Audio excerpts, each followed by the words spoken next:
Praise the Lord. கர்த்தர் நாம இப்பொழுதாக இந்த புதிய நாளிலே உங்களை பார்ப்பதில் மிகுந்த சந்தோஷம். ஒவ்வொரு நாளும் புதிய வார்த்தையை கர்த்தர் கொடுத்து நம்மோடு பேசி கொண்டிருக்கிறார். இந்த நாளில் ஒரு புதிய லோகஸ் வார்த்தை உங்களுக்கு சொல்லி நான் ஜெபிக்க விரும்புகிறேன்.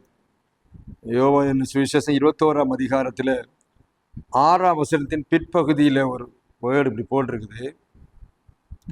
திரளான மீன்கள் அகப்பட்டதினால் அதை இழுக்க மாட்டாதிருந்தார்கள்.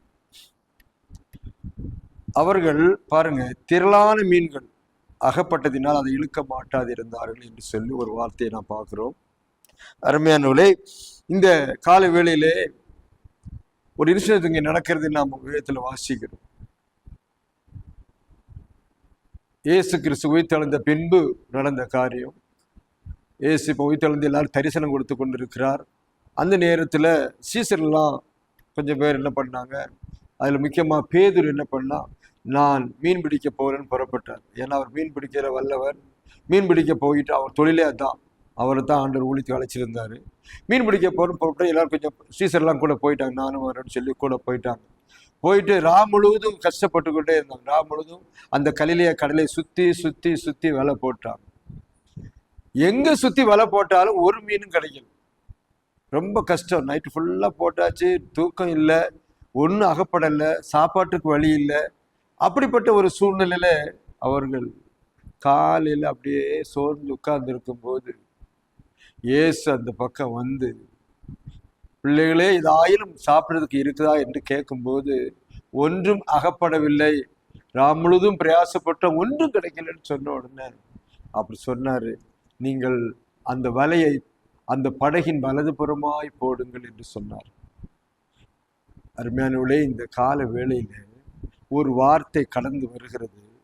இந்த மீன்பிடியில் எக்ஸ்பர்ட் ஆன இந்த பேதுரை பார்த்து ஆண்டவர் சொல்றாரு, உன் படகின் வலதுபுறமாய் வலையை போடு. பாருங்க, அவங்க வலதுபுறம் போட்டாங்க, இடதுபுறம் போட்டாங்க, முன்னாடி போட்டாங்க, பின்னாடி போட்டாங்க. கடல் முழுதும் அந்த கலிலேய கடல் என்பது ஒரு ஃப்ரெஷ் வாட்டர். பாருங்க, மேலேருந்து யோர்தான் நதி மேலே மலையிலேருந்து மழை தண்ணி வரும். அந்த தண்ணி நேர இந்த கலிலேய கடலில் வந்து இந்த கலிலேய கடல் நேர கீழே போயிடும், தண்ணி வெளியே வந்துடும். அதனால அது ஒரு ஃப்ரெஷ் வாட்டர். மீன் நிறைய கிடக்கும், அங்கே மீன் நிறைய உற்பத்தி ஆகும். அந்த இடத்துல நல்ல மீன் கிடைக்க வேண்டிய இடம் தான். ஆனால் அந்த நாள்ல அவருக்கு எந்த மீனும் கிடைக்கல. அப்ப கர்த்தர் சொன்ன வார்த்தையின்படியே செய்தார். பாருங்க, நைட்டு ஃபுல்லாக சொல்லியிருக்கலாம், நாங்கள் போடாத வலையா, நாங்கள் சுத்தா நைட்டு ஃபுல்லாக சுற்றிட்டோன்னு சொல்லவே இல்லை. ஒரு வார்த்தையை பேசாமல் நாங்கள் ட்ரை பண்ண, ஆனாலும் உங்களுடைய வார்த்தையின்படியே நாங்கள் செய்கிறோம் என்று சொல்லி அந்த படகின் வலது புறத்தில் வலையை போட்ட உடனே இங்கே நடந்த விஷயம் தெரியுமா? திரளான மீன்கள் அகப்பட்டதினால் அதை இழுக்க மாட்டாதிருந்தார்கள். அவங்களால இழுக்க முடியாத அளவுக்கு ஒரு வலையில ஃபுல்லா நிரம்பிச்சு. எப்படி இழுக்குன்னு தெரியல, அவ்வளோ மீன். இந்த மீன் எங்க இருந்தது இத்தனை நேரம்? சற்று யோசனை பண்ணி பாருங்க. தேவனுடைய வார்த்தையின்படியே அவர்கள் செய்த பொழுதுதான் அவ்வளோ மீன் வந்திருக்கு. சில சமயத்துல நம்முடைய திறமையில அதை செஞ்சிருவேன், இதை செஞ்சிருவேன், இந்த மலையை தூக்கி அங்கே போட்டுருவேன், அந்த மலை தூக்கி இங்கே போட்டுருவேன், நான் நினைச்சேன் நான் என்ன பண்ணுவேன் தெரியுமா என்றெல்லாம் நம்ம சவால் விட்டு கொண்டு இருப்போம்.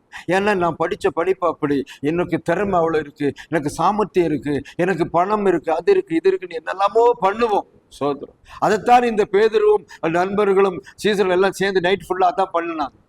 ஆனால் ஒன்றும் அகப்படவில்லை என்று தெரிந்த பொழுது அப்படியே சரண்டர் ஆயிட்டாங்க. அப்போ இயேசு வந்து சொன்னார், பாருங்க, எவ்வளவுதான் தூரம் போனாலும் இயேசுடைய வார்த்தை எங்க இருக்குதோ, இயேசுவின் வார்த்தையின்படி எங்க நடக்கிறோமோ அங்கே ஆசீர்வாதம், அங்கே நம்மளுக்கு வருகிற ஆசீர்வாதத்தை நம்மளால் வைத்து கொள்ள தாங்கி கொள்ள முடியாது. பாருங்க, சொல்றாங்க, அதை இழுக்க மாட்டாதிருந்தார்கள். வலையை இழுக்க முடியாத அளவுக்கு மீனால் நிரம்பி போச்சு. சோத்திரம். நைட் ஃபுல்லாக பண்ணல, ஒரு சாப்பாட்டுக்கே வழி இல்லை. ஒரு மீன் கிடைச்சா கூட அதை ஃப்ரை பண்ணி சாப்பிடலாமே நினைச்சா அதுக்கும் வழி இல்லை. ஆனால் என் ஆண்டுடைய வார்த்தை ஒரே ஒரு வார்த்தை. அந்த ஒரு வார்த்தைக்கு ரெண்டு காரியம். ஒரு வார்த்தையை புறப்பட்டது, அந்த வார்த்தைக்கு கீழ்ப்படுதல் இவருக்கு இருந்தது. சோத்திரம். இந்த ரெண்டு எங்க இருக்குதோ, தேவனுடைய வார்த்தைக்கு கேட்கும்போது எப்போ கீழ்ப்படினமோ அப்பொழுது வருகிற ஆசீர்வாதத்தை உங்களால் அடக்கி கொள்ள முடியாது. அப்பொழுது வரும் ஆசீர்வாதத்தை உங்களால் அட்ஜஸ்ட் பண்ண முடியாத அளவுக்கு இடம் கொள்ளாமல் போகும் மட்டும் நிரப்புவார். கர்த்தருடைய ஆசீர்வாதமே எப்போவுமே கொஞ்சம் கொஞ்சம் கிடையாது.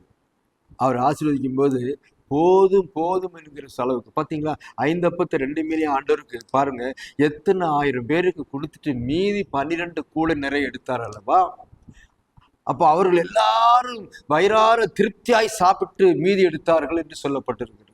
இங்கே அதே போலதான், நைட்டு ஃபுல்லா ஒன்றும் இல்லை, பசியா, பயங்கரமான பசி, தலை சுத்திக்கிட்டு இருக்குது, அப்படியே போய் படுத்துடலான்னு நினைச்சிட்டு இருக்கும் போதுதான் கர்த்தர் வந்து கேட்டு அவரே வலைய பக்கம் அந்த வலையை போட சொல்லி அப்பொழுது வந்த ஆசீர்வாதத்துக்கு அளவில்லை. அதுதான் அங்க எழுதப்பட்டிருக்கிறது அருமையானவர்களே.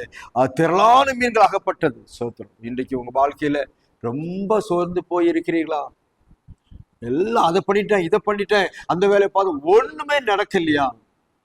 ஆண்டுகிட்ட வாங்க, கர்த்தர் ஒரு வார்த்தை சொல்லுவார். அந்த வார்த்தையின்படி நீங்க செஞ்சீங்கன்னா உங்களுக்கு ஆசீர்வாதம் வைக்கிறதுக்கு இடமில்லாத அளவுக்கு கர்த்தர் செய்வார். ஒரே ஒரு வார்த்தை, ஒரே ஒரு அதிசயம், ஒரே ஒரு அற்புதம் பாருங்க, அங்கே பெரிய ஆசீர்வாதம் பாருங்க, சந்தோஷம் தாங்க முடியல. அந்த அளவுக்கு கர்த்தர் நிரப்புவார். இன்றைக்கு உங்க வாழ்க்கையில ஏதாவது குறை இருக்கிறதா? இன்றைக்கு குறையில்லாத மனுஷன் இல்லை. வாழ்க்கையில ஃபுல்லா குறைகளோடு தான் இருக்கிறோம். என்ன பண்ணுன்னு தெரியல, நாளைக்கு என்ன பண்றது, குடும்பத்துக்கு என்ன பண்றதுன்னு சொல்லி ஒன்றும் வெறுமையா இருக்கிறீர்களோ, இந்த பேதுருவை போல வெறுமையா இருக்கிறீர்களோ, கர்த்தர் வருகிறார். ஒரே ஒரு வார்த்தை, அவர்கிட்ட உண்மையை சொல்லுங்க. நான் முழுவதும் பிரயாசப்பட்டோம், ஒன்றும் கிடைக்கல, உண்மையை சொல்லுங்க. கர்த்தர் சொல்லுவாரு ஒரே ஒரு வார்த்தை. அந்த வார்த்தை என்ன தெரியுமா? வலது புறமாய் வலையை போடு. அந்த வார்த்தையில நடந்த விஷயம் பார்த்தீங்களா? இழுக்க முடியாத அளவுக்கு, நீங்க தாங்க முடியாத அளவுக்கு ஆசீர்வாதத்தை கொடுக்க அவர் வல்லமை உண்மை உள்ள தேவனாய் இருக்கிறார். இந்த வாழ்க்கையில் நாட்களில் அப்படிப்பட்ட காரியத்தை உங்க வாழ்க்கையிலே செய்வார். சோர்ந்து போயிட்டீங்களா? தளர்ந்து போயிட்டீங்களா?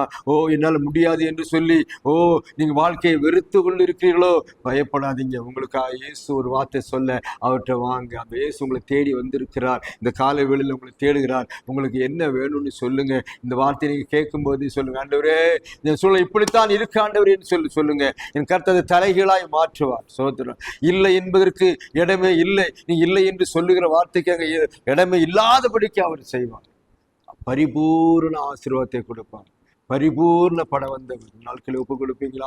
அந்த ஆசீர்வாதத்தை உங்களை பெற்றுக்கொள்ள கர்த்தர் உங்களையும் குடும்பத்தை ஆசீர்வதிக்க வந்திருக்கார். ஒப்பு கொடுங்க. இழுத்து கொள்ள பாருங்க, அவள் மீன் அகப்பட அவளை இழுத்து கொள்ள மாட்டாது, இழுக்க முடியாத வந்தது. இன்றைக்கு உங்க வாழ்க்கையில உங்க தாங்க முடியாத ஒரு ஆசீர்வாதத்தை கொடுக்க வந்திருக்கிறார். உங்களுக்கு நான் செபிக்கிறேன். பரலோகத்தின் பிதாவே, நல்ல ஆண்டவரே, இந்த கால வேளையிலே உங்களுடைய வார்த்தைக்காக நன்றி. உங்களுடைய வார்த்தையின்படியே செய்யும் போது நீர் வைத்திருக்கிற ஆசீர்வாதங்களை ஜனங்கள் பெற்றுக்கொள்ள உதவி செய்யுங்க. அப்பா, உங்களுடைய வார்த்தையின்படியே நடக்க உதவி செய்யுங்க. அவளை இழுக்க மாட்டாத அளவுக்கு அன்றுவரே வல்லை நிரம்பும்படி கொடுத்த அந்த ஆசீர்வாதத்துக்காக நன்றி செலுத்துகிறோம். இப்பொழுதும் இந்த வார்த்தையை கேட்கிற பார்க்கிற ஒவ்வொருவரையும் ஆசீர்வதி. எந்த குறைவோடு இருந்தாலும் இந்த குறைவுகள் இன்னைக்கு தலைகளாய் மாறட்டும். ஆண்டவர், பிரயாசப்பட்டு ஒன்றுமில்லாத நிலைமைகள் மாறட்டும். ஆசீர்வதி. பிதா குமார் நாமத்தால் ஆசீர்வதிக்க போகிறோம். இயேசுநாமத்தில் ஜெபிக்கிறோம் பிதா.